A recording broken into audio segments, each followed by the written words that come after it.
Tamil super താരം നടൻ വിജയകാന്ത് അന്തരിച്ചു. 71 വയസ്സായിരുന്നു. ചെന്നൈയിലെ ഒരു സ്വകാര്യ ആശുപത്രിയിൽ ചികിത്സയിലിരിക്കെയാണ് മരണം. ശ്വസന സംബന്ധമായ ബുദ്ധിമുട്ടുകളെ തുടർന്ന് ഇക്കഴിഞ്ഞ നവംബർ 20-ന് വിജയകാന്തിനെ ആശുപത്രിയിൽ പ്രവേശിപ്പിച്ചിരുന്നു. ഡിസംബർ 2-ാം വാരമാണ് അദ്ദേഹം ആശുപത്രിയിൽ നിന്ന് തിരിച്ചെത്തിയത്. 80കളിലും 90കളിലും തമിഴ് സിനിമയിൽ സൂപ്പർ താര പദവി കയ്യേറിയിരുന്ന വിജയകാന്തിനെ ക്യാപ്റ്റൻ എന്നാണ് ആരാധകർ സംബോധന ചെയ്തത്.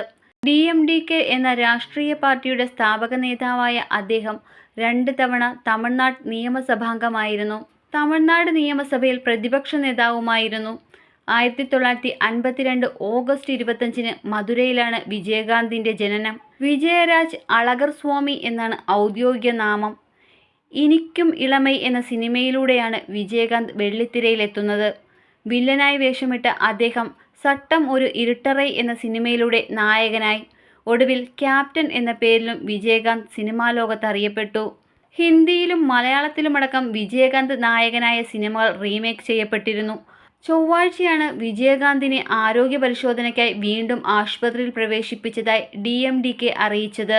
അദ്ദേഹം ആരോഗ്യവാനാണെന്നും പരിശോധനകൾക്കു ശേഷം വീട്ടിൽ തിരിച്ചെത്തുമെന്നുമാണ് പാർട്ടി അറിയിച്ചിരുന്നത്. ഹോണസ്റ്റ് രാജ്, തമിഴ് സെൽവൻ, വല്ലരശ്, ത്യാഗം, പേരരശ്, വിശ്വനാഥൻ രാമമൂർത്തി, സിംഹസനം, രാജ്യം, ദേവൻ, രാമണ, തെന്നവൻ, സുദേശി, ധർമ്മപുരി, ശബരി, അരശങ്കം, എങ്കൾ അണ്ണ തുടങ്ങിയ നിരവധി സിനിമകൾ അദ്ദേഹം ശ്രദ്ധേയ വേഷങ്ങൾ ചെയ്തു.